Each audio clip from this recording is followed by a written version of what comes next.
I'll be honest, the first time I saw the test for COVID-19 infections, I was afraid. As that swab was inserted through the nose right to the back of the nasal cavity, I was overcome by fear. Because what if I liked it?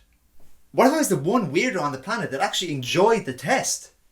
Now the reality is that I hated the experience, like so many other people. So why do we use this test, and is there a better way? Well, first let's discuss the infection process.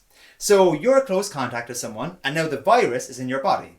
Now the spike proteins of the virus are going to attach to a protein on your cells called ACE2, just the way a key fits into a lock. Now this ACE2 protein is actually found on cells throughout your body. So the virus invades the cell, hijacks it, makes millions of copies of itself and then exits. From there it can infect other cells or other people. Now to stop the spread of disease, we have to know who's infected. We do that by sampling people and testing for the presence of the virus. Now we can either use the antigen test that detects the proteins of the virus, or we can use the PCR test that detects the genetic material of the virus. The PCR test is much more sensitive, by the way, and therefore the gold standard. But where do we get a sample for the tests? Well, COVID's a respiratory disease that attacks the cells in your airways, like the ones at the back of your nasal cavity with ACE2. That's why we swab there.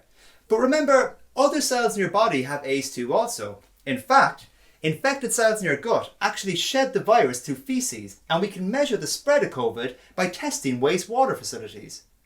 That's not the better method I'm promoting, by the way.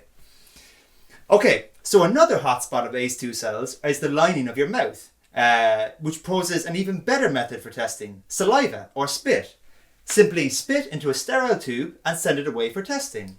So is this better than a nasal swab? But I think you all agree you're much more likely to spit into a tube than be nasally mined. Also, you can prepare these samples at home. No more queuing at expensive to run test centres where healthcare workers risk infections every day. It's so simple that we could test entire schools, workplaces and hospitals rapidly, even picking up people without symptoms.